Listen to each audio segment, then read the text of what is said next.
I think the basic argument that I've been laying out is that we all have difficult lives, that life is characterized in large part by suffering. There's an inevitable element of suffering in life.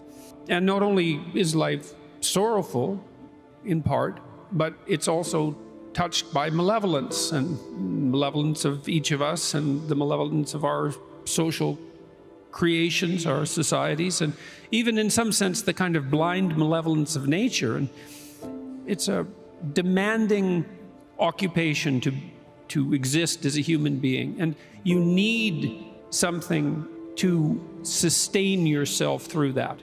It's not optional, because the price of existence is so high that without that sustaining meaning, it corrupts you, embitters you, and once you're embittered, things go downhill rapidly. You get vengeful and you get angry and you get destructive, and there's really no limit to that. And I've been suggesting to people that the sustaining meaning that they can find in their life isn't to be found through happiness, because happiness doesn't work when you're not happy, when things have gone badly for you, even for accidental reasons. But you can find sustaining meaning in responsibility. And you can take responsibility for yourself. You can do that. And if you take responsibility for yourself, you treat yourself as if you're someone that's worthy of care and discipline. And that has nothing to do with being soft on yourself or the pursuit of pleasure, any of those things. You can take responsibility for yourself, and that works. And then if you do that properly, you can take responsibility for your family. And then if you do that properly, you can take responsibility for your community, and you can continue to burden yourself voluntarily, let's say, with a greater and greater range of existential challenges. And all that does is make more and more and more of you. That works as an antidote to the catastrophe of life.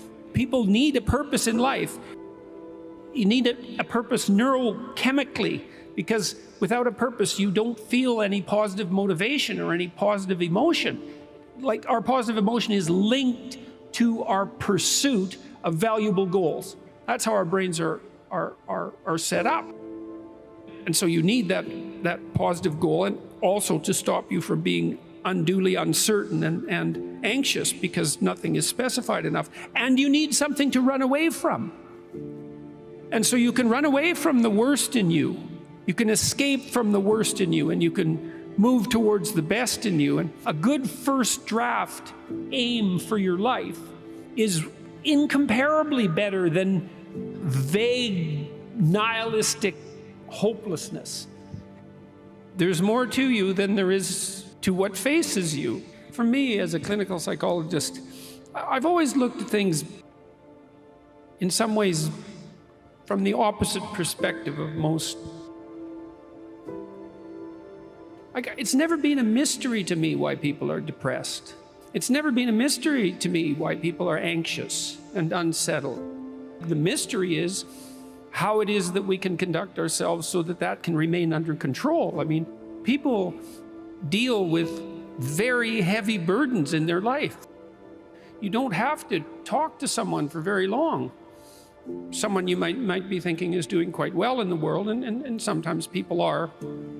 But you don't have to scratch very deep beneath the surface before you find out that they have a family member who has a serious illness, or someone who's suffering through an economic crisis of one form or another, or there's some source of genuine tragedy 1 degree removed from them, if it's even removed. Most people, even as individuals, have at least one serious problem that they're dealing with. And so it's no mystery that people find it difficult to orient themselves in the world. And the mystery is, well, what can you do about it? We do know what you can do about it.